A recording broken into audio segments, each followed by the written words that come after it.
भक्तामर प्रणत मौलिमणि प्रभाणा मुद्युत कंदलित पाप तमोवितानम सम्यक प्रणम्य जिन पाद युगं युगादा वलंबनम भवजले पततांजनाना यह संस्तुतः सकल वाङ्मय तत्त्वबोधा दुद्भूत बुद्धिपटभिः सुरलोकनाथैः स्तोत्रैर्जगत्रितैश्चेत्तहरैरुदारैः स्तोषे किलाहमपि तं प्रथमं जिनेन्द्रम्। कल हमने 36वें काव्य को लिया था, पुनः इसका उच्चारण कर लेते हैं।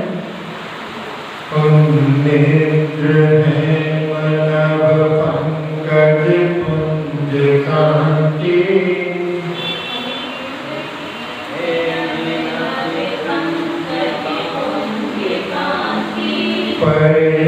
परयुल्लसन्नख मयूख शिखाभिरामौ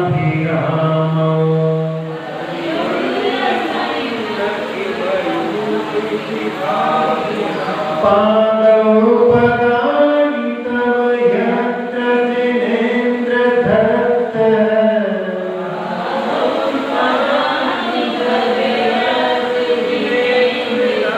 पद्मानि तत्र विबुधाः परिकल्पयन्ति।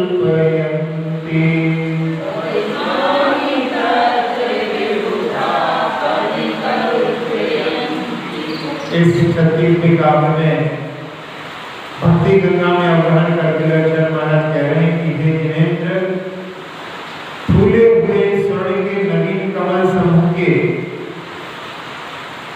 समान कांति के द्वारा सरोवर से शोभायमान नभों की किरणों के अग्रभाग से आपके चरण जहाँ आप रखते हैं तत्र युधा पद्मानि करते हैं, वहां पर देव लोग कमलों की रचना करते हैं, भक्ति का मार्ग प्रदर्शित करते हैं। जैसे आप लोग कोई मेहमान को बुलाते हैं तो रेड कार्पेट वेलकम देते हैं, ऐसे ही जो पूरे संसार के सर्वोच्च अतिथि हैं उनके लिए देव लोग जिस मार्ग पर जाते हैं उन सारे मार्गों पर वहां पर कमलों की रचना करते हैं। अब 37वें काव्य को प्रारंभ करते हैं। इत्थं यथा तव विभूति रघु जिनेन्द्र इत्थं यथा तव विभूति रघु जिनेन्द्र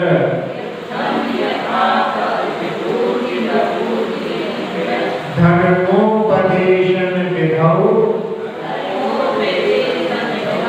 न तथा परस्य धर्मोपदेशन विधौ न तथा परस्य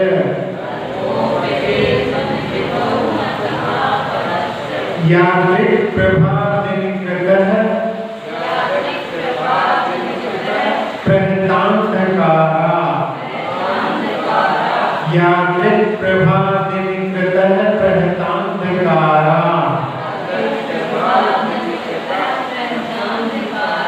तादृक् कुतो ग्रहगणस्य विकाशिनोऽपि तादृक् कुतो ग्रहगणस्य विकाशिनोऽपि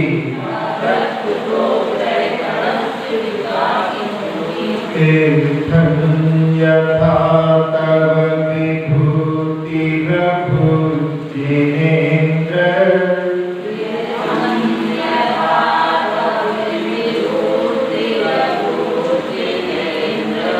इत्थं यथा तव विभूतिरभु जिनेन्द्र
की स्तुति करते हुए 8 प्रातिहार्यों का वर्णन और उसके बाद में देवव्रत अतिशय का वर्णन भी पूर्ण हुआ।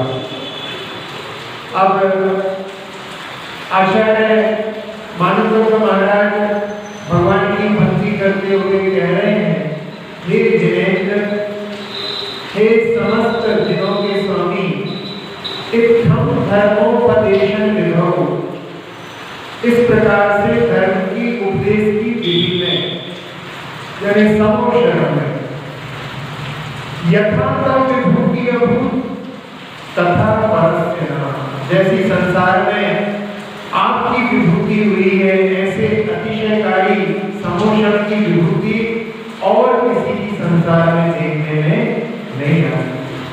और उदाहरण देते हुए कह रहे हैं, प्रहतांधकारा यादक प्रभा व्यक्ततः, जो अंधकार को नष्ट करने वाला है, जैसी प्रभा जैसा तेज दिनकर में सूर्य में होता है, तादृक विकासिता भी ग्रहण से होता है, भले ही वो प्रकाशित हो, विकसित हो, अन्य ग्रहण में वैसा प्रकाश वैसा तेज कहाँ से हो सकता है। अर्थात वैसा प्रभाव वैसा तेज इस संसार में और कहीं देखने में नहीं आता, जैसा प्रभाव आपकी धार्मिक सभा में हुआ है। तो तीर्थंकर की सभा जहाँ ना कोई विशिष्ट है भगवान को छोड़कर के, और ना किसी को अपनी विशिष्टता की खोज है, सब साधारण है, भगवान की ओर एकटक देख रहे हैं और कोई नजर में नहीं आता है। ऐसी सभा जिसके बारे में आचार्य ने एक दोहा लिखा है, पानी भरते देव हैं वैभव होता दास, मृग मृगेंद्र में बैठते एक दया का आवास, कि ऐसा दया का उनके अंदर वास है कि जिसको देख करके मृग और मृगेंद्र भी एक साथ में बैठ जाते हैं, जाते बैर भी अपने बैर को भूल करके वहां पर बैठ जाते हैं। और जब भगवान का जन्माभिषेक भी हो रहा था तो उस समय में पानी भरने के लिए देव वहां पंचम समुद्र पहुंच गए थे, क्षीर सिंधु के जल को भर भर करके ला रहे थे। तो पानी भरते देव हैं वैभव होता दास, सर्वोच्च वैभव कहते हैं। समोषण में कई चक्रवर्तियों की संपदा लग जाती है, ऐसा वैभव संसार में दूसरा नहीं होता। भगवान ने समस्त जीवों के प्रति दया को पालन किया है, उसके माध्यम से ये सारी चीजें वहां पर घटित होती हैं। जहां भगवान का समोषण लगता है उसके बारे में मैंने पहले ही चर्चा की थी।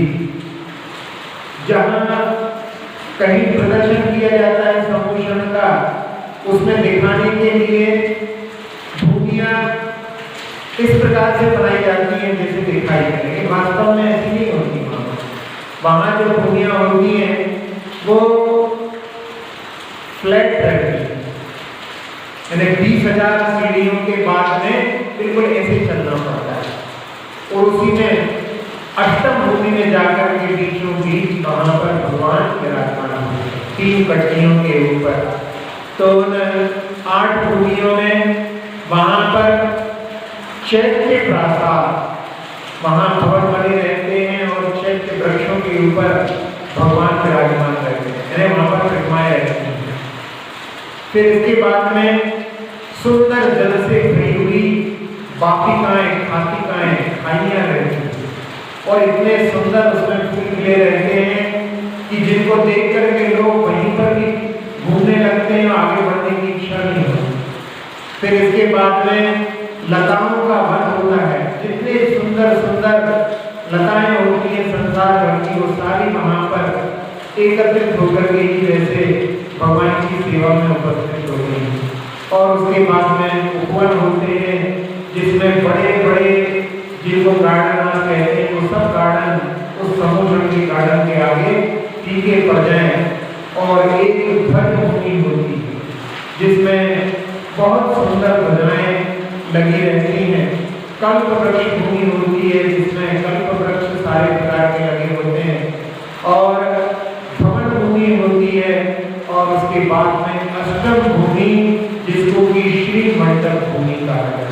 उसमें बीचों बीच भगवान विराजमान होते हैं। और जहाँ श्रीमंडप भूमि में भगवान की कटियों के ऊपर विराजमान है, उसके पहले चारों ओर 12 सभाएं होती हैं। उन 12 सभाओं में सबसे पहले मुनिराजों का कोठा होता है, उसके बाद में कल्पवासी देवियों का, फिर उसके बाद में आर्यों के साथ में सारी स्त्रियां, ये 3 कोठे होते हैं। फिर इसके बाद में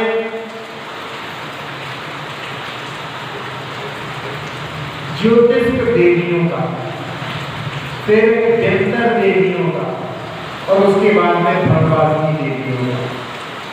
फिर भवनवासी देव, देवतर देव, ज्योतिष देव, कल्पवासी देव, और उसके बाद में मनुष्यों में श्रावकों का कोठा होता है, जिसमें चक्रवर्ती से लेकर के सारे लोग वहां पर होते हैं। और उसके बाद में 12वां कोठा होता है त्रिनेत्रों का, जिसमें जागते बैल भी जिनका है ऐसे मृग मृगेंद्र मिल बैठते, ऐसी 12 सभाएं होती हैं। आप लोगों ने समुद्र को देखा है, शायद पहले भी हमने प्रश्न किया हो कि 12 तो कोठे हैं, लेकिन दीवारें 16 हैं। ऐसा क्यों? 12 कोठे हैं लेकिन दीवारें 16 हैं। यदि 12 कोठे हैं तो 13 दीवारों में भी 12 कोठे बन सकते हैं, लेकिन वहां पर 16 दीवारें हैं। ऐसा क्यों?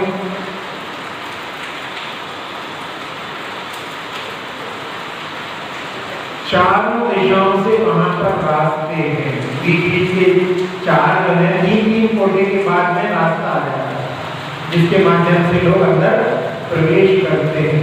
तो ऐसे चारों दिशाओं में समुद्र के दरवाजे जो रहते हैं, वो चारों दिशाओं के भगवान तक पहुंचने के रास्ते रहते हैं। तो वो 4 कोठे मिल जाएंगे तो 16 कोठे हो जाएंगे। तो ऐसा वहां पर 12 सभाएं लगी रहती हैं। और वहां भगवान की जहां पर दर्शन करने के लिए बहुत ही दुर्लभता से पहुंचा जाता है, क्योंकि प्रथम 7 भूमियों में बड़ी आकर्षक रचनाएं रहती हैं, नाट्यशालाएं रहती हैं, जहां पर देवियां नृत्य करती हैं और पुष्प वाटिकाएं, वाटिकाएं, चैत्य वृक्ष आदि होते हैं। मिथ्या दृष्टि और अभव्य दीप तो वहीं पर रम जाते हैं, आगे बढ़ने की वहां पर उनकी रुचि ही नहीं होती है। जो अत्यंत भावुक और श्रद्धालु व्यक्ति ही अष्टम भूमि में प्रवेश कर पाता है और संसार के सारे कार्यों को छोड़कर के साक्षात भगवान के दर्शन करता है। उनकी अमृत वाणी से अपने कर्ण को, अपने हृदय को तृप्त करता है और अपने नेत्रों को भगवान के दर्शन से तृप्त करके जीवन को सफल बनाता है। तो ऐसी 8 भूमियों में जहाँ इतने अच्छे वहां पर सारे आकर्षण रहते हैं, उन सबको छोड़कर के भगवान को प्राप्त करना वास्तव में बहुत दुर्लभता का ही कार्य है। महापुराण में कि इनमें समस्त सुर असुर आकर के दिव्य ध्वनि के अवसर की प्रतीक्षा में वहां पर बैठे रहते हैं। इसकी गणनाओं में इसका नाम समौ शरण, अवसर, समौ शरण में अवसर है ना, समौ शरण, तो अवसर शब्द इसमें छुपा हुआ है। तो वहां भगवान की वाणी सुनने के लिए सारे सुर असुर आकर के बैठ जाते हैं। इसलिए महापुराण में जिस स्वामी ने कि गौधर स्वामी ने उसको समो शरण सार्थक संज्ञा कर। हरिवंश पुराण में कुछ ऐसी जगह भी होती हैं जहां पर अन्य मुनिराज, अधिकारी मुनिराज भी वहां पर होते थे। भगवान की वाणी का अपने जब देव ध्वनि प्राप्ति है के बारे में समझा था कि 6 घड़ी तक 4 संध्याओं में भगवान की वाणी मिलती है और उसके अलावा भी कभी कोई महापुरुष प्रश्न कर लेते हैं तब भी मिल जाती है। इसके अलावा समय में कोई अपने भवावली के बारे में जानना चाहता है, कोई प्रश्न रखना चाहता है, तो तो उस समय में गणधर स्वामी आदि ऋषिधारी मुनिराज जी उनका वहाँ पर समाधान करते हैं। और हरिवंश पुराण में आचार्य जयसेन स्वामी ने कहा है कि कुछ ऐसे स्थान भी होते हैं जहाँ पर केवल ज्ञानी भी अपनी वाणी के माध्यम से लोगों को संतुष्ट करते हैं, क्योंकि एक एक भगवान के समोशरण में कई केवल ज्ञानी होते हैं। अभी लोगों की संख्या के बारे में देखेंगे तो वहाँ पर हमेशा उपदेश चलता रहता है। भगवान का उपदेश जो समय है उसके अलावा अन्य समय में भी वहाँ पर उपदेश आदि के माध्यम से समोषण में जीव अपना कल्याण करने के लिए तत्पर रहते हैं। एक जगह होता है वहाँ पर सप्तम भूमि में, जिसका नाम भव्यपुर नाम का स्तूप होता है, और जिसको अभव्य नहीं देख पाते, मतलब अभव्यों के लिए वहाँ पर उनकी नेत्र वहाँ पर काम नहीं करते, उससे वो आगे नहीं बढ़ते, उसी के पहले पहले तक ही वो वहाँ पर रहते हैं। वैसे तो समोषण का अतिशय ऐसा होता है कि जिनके नेत्र नहीं होते उनके लिए नेत्र भी प्राप्त हो जाते हैं, लेकिन जो अभव्य जीव रहते हैं उनके लिए अभव्य रूप के आगे बढ़ने का साधन नहीं रहता है। ऐसे समोषण के महात्म्य के बारे में इस काव्य में कहा गया है कि भगवान जैसा तेज जैसा प्रभाव समोषण में आपकी सभा का था, वैसा संसार में और कहीं तेज या प्रभाव देखने में नहीं आता। वहां हमने 12 सभाओं के बारे में बताया जिसमें सारे देव और देवियां असंख्यात होते हैं। जितनी जगह पर संख्यात त्रिलिंग बैठे हैं, जितनी जगह पर संख्यात मनुष्य बैठे हैं, उतनी ही जगह पर असंख्यात देवी देवियां बैठे हैं। तो कैसे बैठ पाते हैं? तो वो वहां पर भगवान की वृद्धि होती है, अक्षीण संवास, जिसमें छोटी सी जगह में भी ऋषिधारी मुनिराज जहाँ पर विराजमान हो, वहां पर चक्रवर्ती का कटक भी समा जाए तो किसी को बाधा नहीं होती। ऐसा प्रभाव समोषण में होता है। 4 समोषण में कोट होते हैं, बड़े बड़े ऊंचे ऊंचे कोट होते हैं, जिनको कि अपन दीवार कह सकते हैं। कुछ वहां पर कटियां होती हैं, जैसे रोड के बीच में डिवाइडर होते हैं, ऐसी वहां पर बीच में कटियां भी होती हैं। तो उन 4 कोटों में सबसे पहले एक कोट पड़ता है जिसका नाम आता है भूरी साल कोट। बड़ा ही सुंदर, जो रत्नों के द्वारा बना हुआ रहता है, और जहाँ पर नव निधियां, जो चक्रवर्ती की निधियां होती हैं, वहां पर नव निधियां रहती हैं, धूप घट रहते हैं और मंगल द्रव्य रहते हैं और नाट्यशालाएं रहती हैं। ऐसे 4 कोट होते हैं। तो इनमें सबसे पहले कोट में वहां पर ज्योतिष देव सुरक्षा में रहते हैं और वहां पर देवियां नृत्य करती हैं नाट्यशाला में, मुख्यतः से ज्योतिष देवियां। फिर इसके बाद में वहां पर आगे जब कोट आता है तो उस दूसरे कोट में वहां पर यक्ष देव सुरक्षा में रहते हैं। तीसरा कोट आता है तो वहां पर भगवासी देव सुरक्षा में रहते हैं, और चौथा कोट वहां पर कल्पवासी देव द्वार पर पहरेदार जैसे खड़े रहते हैं। तो इस प्रकार से 4 कोट और 8 भूमियों से युक्त समोषण की अद्भुत महिमा होती है। इसमें जहां भगवान 8वीं भूमि में 3 कटियों के ऊपर विराजमान होते हैं, उसमें प्रथम पीठ पर 4 यक्षेंद्र धर्म चक्र लेकर के खड़े होते हैं, और इसी पीठ के ऊपर से जो 12 सभाएं लगी हैं वो परिक्रमा करते हैं। इससे ऊपर कोई नहीं जा पाता। फिर दूसरी पीठ पर वहां पर ध्वजा रहती है, अष्टमंगल द्रव्य रहते हैं, नवनिधियां रहती हैं और धूप घट रहते हैं। और तीसरी पीठ के ऊपर गंधर्वी होती है, जिसके ऊपर सिंहासन के ऊपर 4 फुट ऊपर देवादिदेव जिनेंद्र भगवान विराजमान है। अभी 8 भूमियों के बारे में अपन ने इसमें समझा था। एक पूजा में आप पंक्तियां पढ़ते हैं, अष्टम वसुधा माने को कर में ये 8 द्रव्य दिए। 8 भूमियां वो भी होती हैं। तो वो 8 भूमियां कौन सी हैं जो आप पूजा में पढ़ते हैं? अष्टम भूमियां यानी ईशत प्राग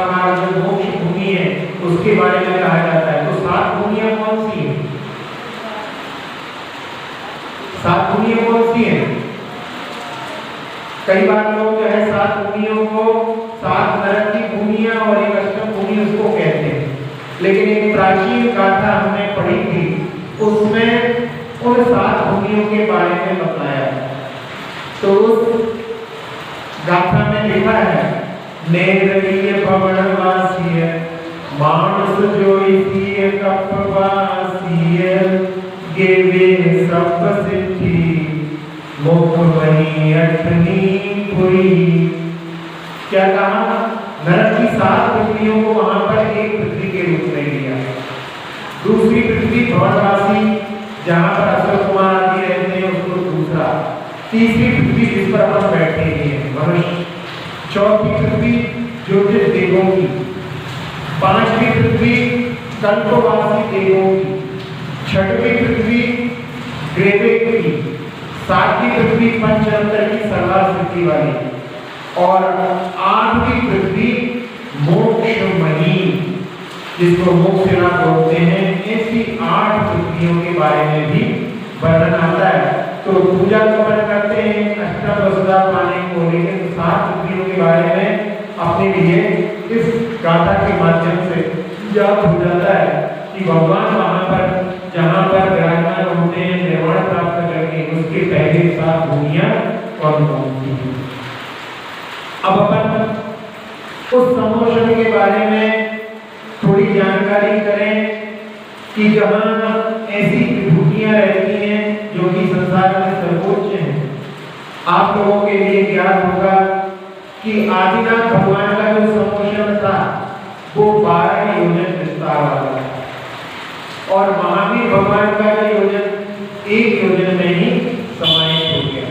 तो बाकी सब भगवान का कैसे निकालेंगे? आधा आधा योजन कम करेंगे। तो अजितनाथ आदि भगवान का निकालेंगे तो वहां पर 11.5 11 10.5 निकालने आएंगे और नैनीनाथ भगवान पर जब आप पहुंचेंगे तो वहां पर 1.5 योजन हो जाएगा। अब 1.5 योजन हो जाने के बाद में 1 योजन में महावीर भगवान का है, अब आधा कम करेंगे तो पार्षद भगवान का कहां पे आएगा? तो वहां पर अपने को पाव योजन कम करना है, यानी 25%। पहले 50% घटा रहे थे, अब वहां पर 25%। तो उसके माध्यम से 1.5 योजन में नैनीनाथ भगवान का, 1.25 योजन में पार्श्वनाथ भगवान का और महावीर भगवान का 1 योजन। अब कितने कितने तीर्थंकर जो हैं, कितने कितने राजाओं के साथ में दीक्षित हुए?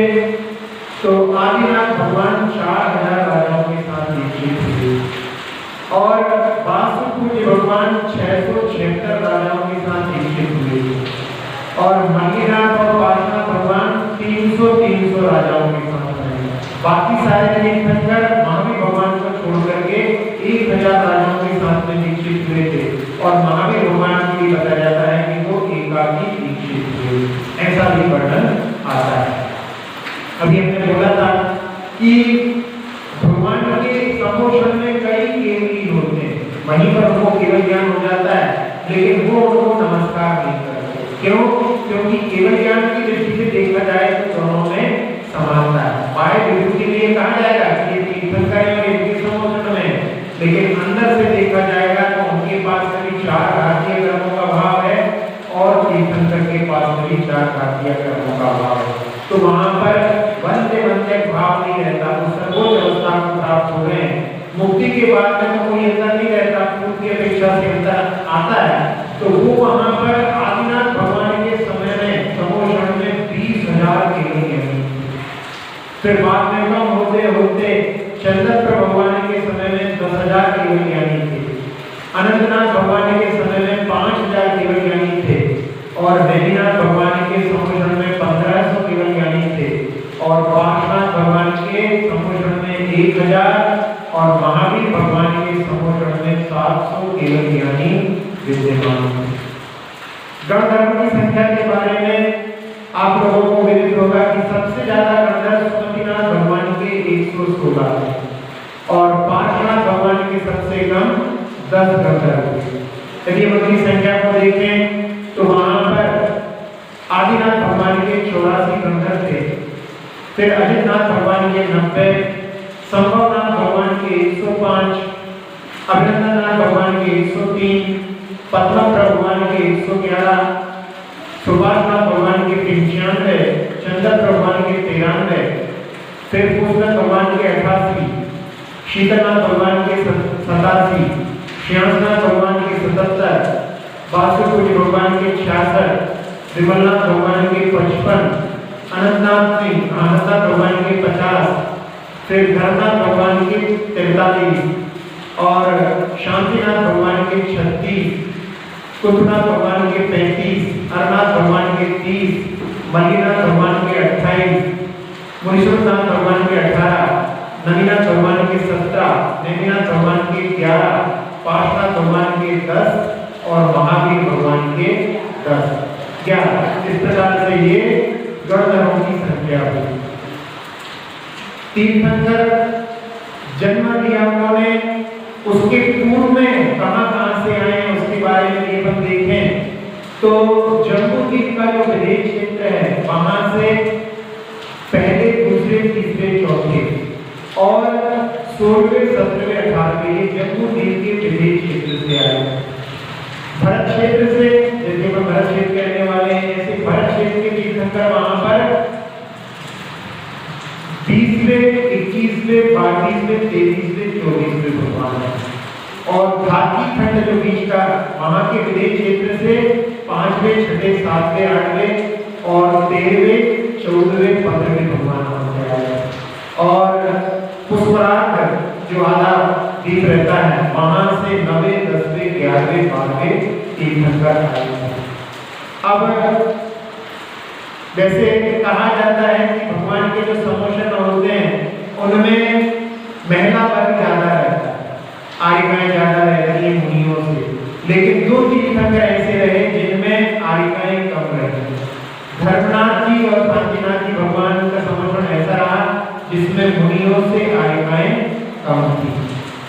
और भगवान महावीर का समोषण सब जगह गया, लेकिन विपुलाचल पर्वत पर नहीं गया।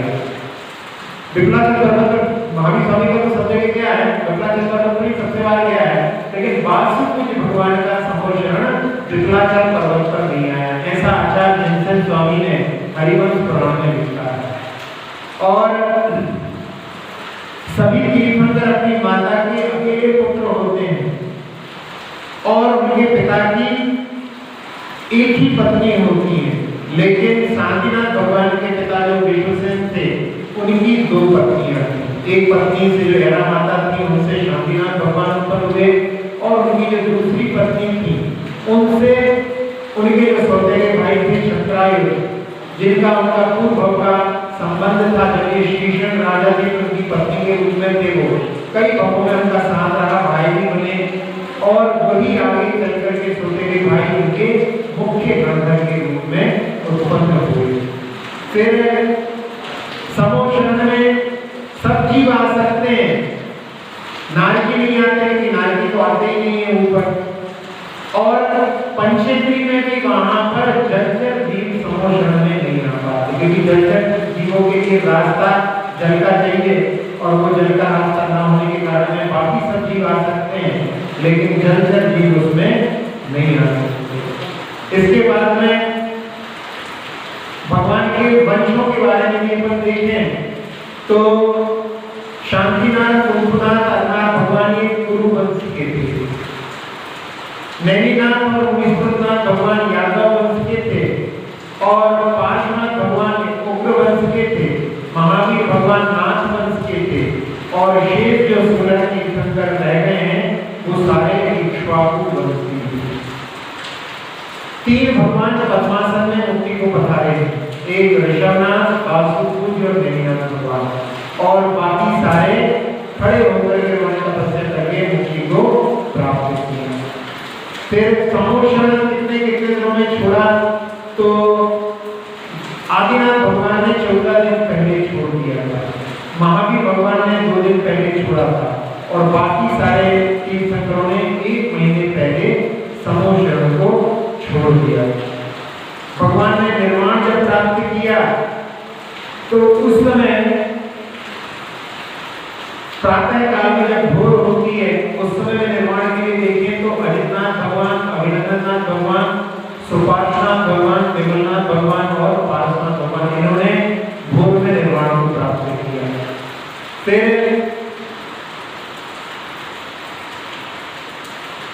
अर्ध रात्रि जब समाप्त होने वाली थी उस समय में रात्रि समाप्त नहीं हो पाई थी, उस समय निर्वाण को प्राप्त करने वाले धर्मनाथ भगवान, मुनीश्वरनाथ भगवान, नवीनाथ भगवान और महावीर भगवान उस समय में प्रातः काल नहीं हो पाई, उसके पहले ही वो निर्वाण को प्राप्त हो गए। फिर संध्या काल में शेष 9 तीर्थंकर रह जाएंगे, उसके पहले 5 तीर्थंकर प्रथम रात्रि में, जैसे रात्रि प्रारंभ हो गई ये प्रथम प्रहर जो रहेगा उसमें शांतिनाथ भगवान, अनंतनाथ भगवान, कुंभनाथ भगवान, करनाथ भगवान और नैनीनाथ भगवान ने प्रथम रात्रि में मुक्ति को प्राप्त किया। और बाकी जो शेष रह गए हैं 9 उन्होंने संध्या काल में शाम के समय में सूर्यास्त के बाद में रात नहीं हो पाई है, उजाले में उन्होंने मुक्ति को प्राप्त किया। तो ऐसे समोषण के वैभव को, समोषण की विशेषताओं को अपन इस काव्य के साथ में देख रहे थे कि जिसमें कहा गया कि हे जगत भगवान, जैसा धर्म सभा में आपकी विभूति का जो तेज था वैसा संसार में किसी दूसरे का नहीं था। उदाहरण देते हुए उन्होंने कहा कि जैसी प्रभा, जैसा तेज सूर्य का होता है वैसा अन्य ग्रह का भले प्रकाशित हो जाए, विकसित हो जाए, कहाँ से हो सकता है। इस प्रकार से भगवान के समोषण के बारे में हम यहाँ पर विचार कर रहे हैं। भगवान महावीर का समोषण लगा हुआ है और जब विकलाचल पर्वत पर समोषण पहुंचा था तो 6 ऋतुओं के फल फूल खिल गए थे और बागवान उनको सबको बटोर करके बड़े खुशी होकर के राजा सैनिक के लिए सूचना देने पहुंचा। जैसे ही राजा सैनिक ने सुना और हर्षित होकर के उन्होंने अपने गले के हार मुकुट आदि सब स्वर्णिम उसके लिए रत्नों से विभूषित सारे उसको लिए दिए। कितनी खुशी का खबर तुमने हमारे लिए सुनाई है। और विकलाचल पर्वत पर जानता था कि विकलाचल पर्वत इस दिशा में है, 7 कदम आगे बढ़कर के भगवान के चरणों में नतमस्तक होकर के उनकी वहीं से परोक्ष रूप से वंदना करता और रात्रि में शयन भी करता। तो जिस तरह भगवान का समोषण होता वहीं सिर करके वो रात्रि में शयन भी करता है। तो जब उसने सुना कि भगवान का समोषण आया है तो उसने फेरी बजवाई पूरे नगर में कि सब लोग भगवान की आराधना के लिए चले। आज उसके साथ में उसका ज्येष्ठ पुत्र मेघ कुमार भी भगवान की वाणी सुनने के लिए साथ में गया और उन्होंने वहां पर जहां से भगवान दिखने लगे वहां से अपने अपने वाहनों को छोड़ दिया और उसके बाद में बड़ी विनय के साथ में अच्छी द्रव्य हाथों में भर करके ले जाकर के वहां पर समोषण में भगवान की आराधना की और आराधना करने के बाद में तीनों ओर परिक्रमा करके हर ओर भगवान को निहारते हुए ऐसा लग रहा है जैसे भगवान हमको ही देख रहे हैं और आकर के अपने कोठे में बैठ गए। 12 सभाओं में जहां एक तरफ उनके कोठे के तिरंज रहते हैं और दूसरी तरफ कौन रहते हैं, कल्पवासी देव रहते हैं। मुनियों के कोठे के बाद में वहां पर कल्पवासी देवियां और उसके बाद में फिर आर्यिकाएं रहती हैं। इसका कारण क्यों? क्योंकि कल्पवासी देवियां तो अगले भव में शची मुक्ति को प्राप्त होने भवकारी हो चुकी है, लेकिन आर्यिकाओं को तो इस भव से स्वर्ग जाएंगी, फिर स्वर्ग से आने के बाद मुक्ति का मार्ग मिलेगा। इसलिए उनका कोठा गणधरों के बगल में कल्पवासी देवियों का कोठा है। हर कोठे के साथ नहीं लगाना, इस कोठे के साथ में वो संगति बैठ जाती है। तो उन्होंने 3 परिक्रमा दे करके और भगवान के कोठे में जाकर के अपने जो मनुष्यों का कोठा था उसमें जाकर के वो बैठ गए। और जब भगवान की वाणी का समय हुआ और भगवान की दिव्य ध्वनि कहने लगी, सारे जीव हर्षित होकर के हाथ जोड़ करके भगवान की दिव्य ध्वनि का पान कर रहे हैं। और उस समय में भगवान ने बताया कि प्रत्येक आत्मा में परमात्मा छिपी हुई है। राजा शनक के पुत्र मेघ कुमार जो कि इंद्रियों के दास बन चुके थे, इंद्रियों के विषयों के बिना उनका एक समय भी निकालना मुश्किल था, लेकिन आज उनके लिए ऐसा एहसास हो रहा है कि मेरे अंदर की वैसी ही आत्मा विद्यमान है जैसी आत्मा भगवान ने प्रकट कर ली। और उस समय में वो वहां पर विचार करते हैं कि मैंने इंद्रियों की दास्ता करते करते कितना समय व्यतीत कर दिया और आज तक मुझे तृप्ति नहीं हुई, और की जो दौड़ चल रही है वो मेरे लिए बड़ी पीड़ा देने वाली है। ये नहीं ये ऐसा कोई कहीं पर ऐसा नहीं कि बस अब बहुत हो गया। तो वहां पर वो सोचते हैं और बड़े ही वैराग्य के भावों से भरे हुए लौट करके आते हैं। और आने के बाद उन्होंने दृढ़ निश्चय कर लिया कि मैं भगवान के समोषण में दीक्षित होऊंगा। जब वो अपनी बात अपने पिता राजा क्षणिक से रखते हैं और राजा क्षणिक कहते हैं तुम सबसे ज्येष्ठ पुत्र हो, तुम्ही को यहाँ का राज्य संभालना है और तुम चले जाओगे तो मैं तो असहाय हो जाऊंगा। उस समय में मेघ कुमार कहते हैं कि जिस कार्य में आनंद की प्राप्ति नहीं होने वाली है, केवल पाप का वर्धन होने वाला है, ऐसे कार्य को अब करने का मेरा मन नहीं करता। और उस समय में की माँ कहती है कि हम तुम लोगों के बिना कैसे रहेंगे, कौन राज्य संभालेगा। तब उस समय में राजा शनि के मन में भाव आए, उन्होंने कहा कि कम से कम एक दिन के लिए तो तुम पूरा राज्य काज संभाल करके दो।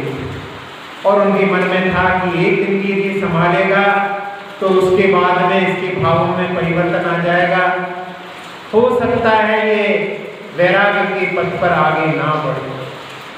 और उन्होंने वहां पर एक दिन का राज्यकाज बड़े बुद्धिमान थे, इतनी कुशलता से उसका संचालन एक दिन के लिए किया कि सभी लोग बिल्कुल एकदम के भी ये राजा हो जाएं तो बहुत प्रगति हो जाए। और शाम को जब पूरा दिन अवसान को प्राप्त हो रहा था, राजा क्षणिक ने उनसे पूछा कैसा रहा। उन्होंने कहा कि मेरा मन अचल है, अटल है, मैं इससे परिवर्तित होने वाला हूँ।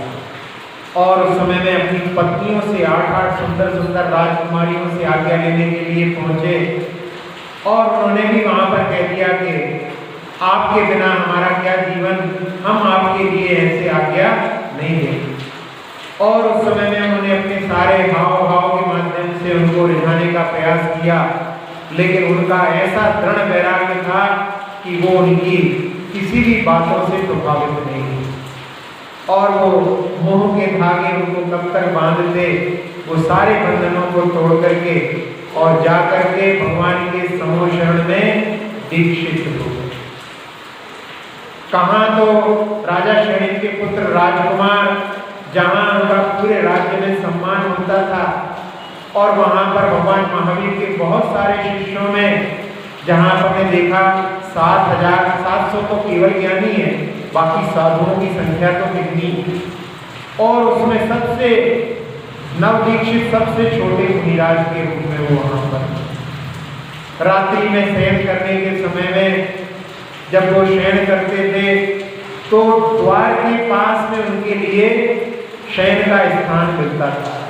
रात्रि में साधु जो निकलते थे कई बार उनकी पैर की ठोकरें भी लग जाती थी, और कई जो पहले उनका सम्मान करते थे अब वो छोटे हो गए हैं तो कोई उनका सम्मान नहीं करता।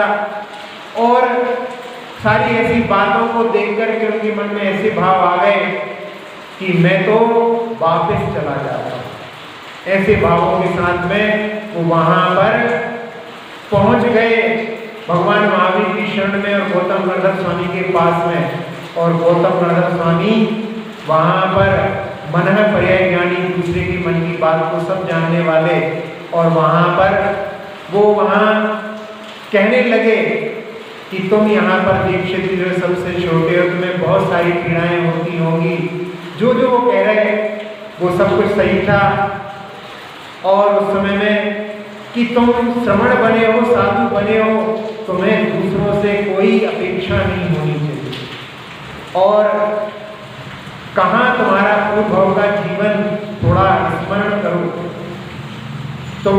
3 भव पहले हाथी की पर्याय में, और वो हाथी जब एक सरोवर में पानी पीने के लिए गया और वहां पर कीचड़ में फंस गया। वहां जंगल के जो क्षुद्र भी मांसाहारी पशु थे, सियार आदि, उसको फंसा देख करके सारे उसके ऊपर टूट पड़े।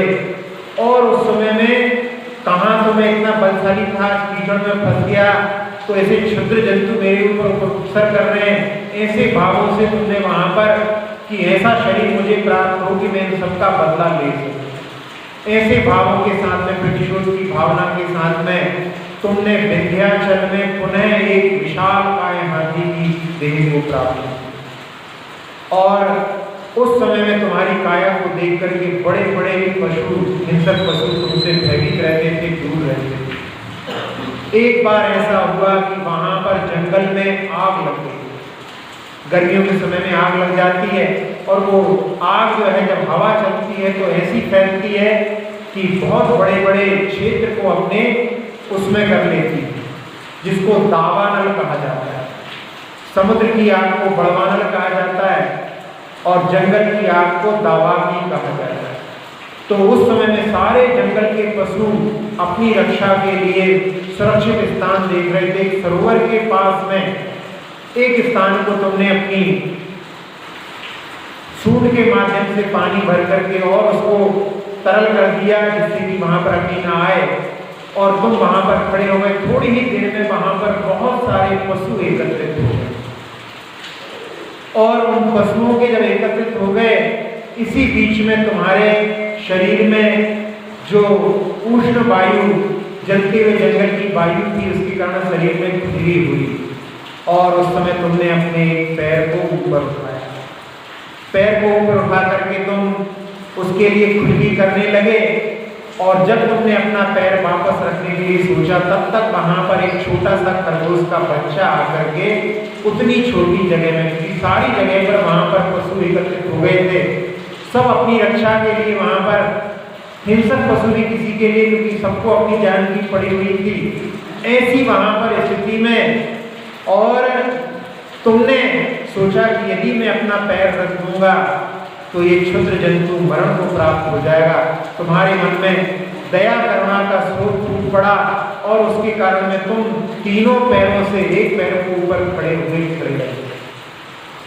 और जब वो दावाग्नि अपने आप ही शांत हो गई, सारे पशु अपनी अपनी जगह पर चले गए, तब तुमने अपने उस चौथे पैर को जिसको ऊपर रखा था उसको नीचे रखने का प्रयास किया, लेकिन तुम्हारा तब तक पूरा शरीर जकड़ चुका था, सारे अंग जकड़ चुके थे, और उस समय में तुम वहां पर गिर पड़े, और पूरे शरीर में वेदना के, तीव्र वेदना के कारण में तुम्हारा वहां पर मरण हो गया। लेकिन दया करुणा के भाव से तुमने एक जीव के प्रति दया का भाव दिखलाया था, और उसके कारण मर करके तुम राजा शनिक के पुत्र, राजपुत्र मेघ कुमार के रूप में हुआ। तो कहाँ यहाँ पर अन्य मुनिराज निकलते हैं, किसी की ठोकर लग जाती है, तुम यहाँ पर उस पीड़ा को गिन रहे हो, और कहाँ तुमने वहां पर क्षुद्र जंतुओं के लिए भी करुणा के भाव से कितने दिनों तक तुम इसी दो पैर को ऊपर किए हुए खड़े रहे। और उस समय में जैसे ही मेघ कुमार मुनिराज सुनते हैं तो उनके ज्ञान चक्षु खुल जाते हैं, उनको वहां पर क्षुद्र बातों पर वहां पर पश्चाताप होता है कि मैंने कैसे भाव किए, वापस पुनः जाने के भाव कर दिए, और वो सारे मन के भावों की वहां पर पश्चाताप करते हुए और ध्यानस्थ हुए, और ध्यान के माध्यम से उन्होंने अपने कर्मों को नष्ट करते हुए शपथ श्रेणी पर आरोहण करके 4 घातीय कर्मों को नष्ट कर दिया, केवल ज्ञान को उपलब्ध हो गए। और बाद में जब समय हुआ पूर्ण उनकी आयु का, तो उन्होंने मुक्ति को भी प्राप्त कर लिया। तो ऐसे समोषण के महात्म्य से कितने जीवों ने संसार में अपने लिए कल्याण को प्राप्त किया है। हम सब लोगों के लिए भी भगवान की शरण प्राप्त हुई है। और हमने कल भी कहा था कि मंदिर जो है वो समोषण का प्रतीक है। इसीलिए हम परिक्रमा की परिक्रमा इसलिए करते हैं वहां पर कि जैसे समोषण में भगवान चारों ओर दिखाई देते हैं। अब यहाँ पर हम चारों ओर नहीं दिखा सकते, लेकिन फिर भी समोषण मान करके कि ये साक्षात भगवान यहाँ पर विराजमान है, ऐसे भावों से हमें भगवान की आराधना करके और अपने भावों को ऊंचाइयों को प्राप्त करने का प्रयास करना चाहिए। अब हम इस काव्य के पद्यानुवाद को देख लेते हैं। स्तोत्र ये निराला,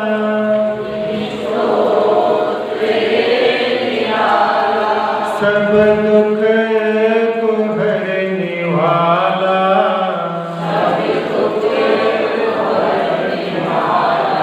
आओ पढ़े भक्तामर,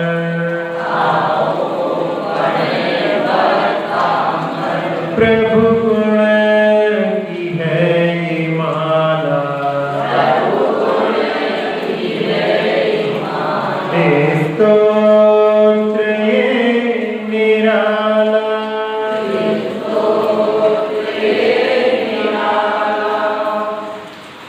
जैसी समो शरण में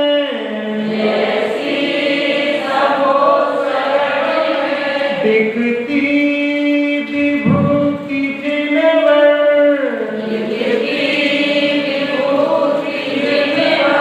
वैसी न दूसरों में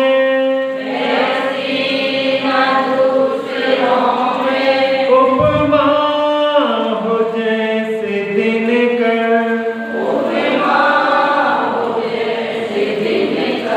नहीं अन्य किसी ग्रह में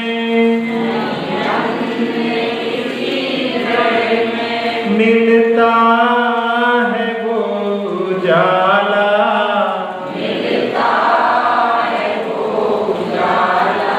आओ पढ़े भक्तामर,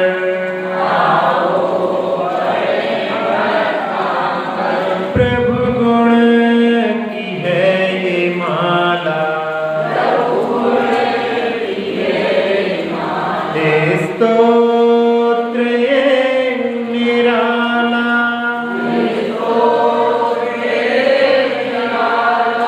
अक्षर पद मात्रा से दूषित वचन अगर ममहीन रहे और प्रमाद कषाय के वश में सम्यक अर्थ विलीन किए, जिन वाणी माता मेरी उन सब त्रुटियों को क्षमा करें, दें आशीष शीघ्र हम सबको केवल लब्धि रमा मिले, प्राप्त हमें हो बोधि समाधि परिणामों की शुद्धि हो, निज आत्म उपलब्ध हमें हो, शाश्वत सुख की सिद्धि हो, चिंतित वस्तु दात्री माता चिंतामणि उपमा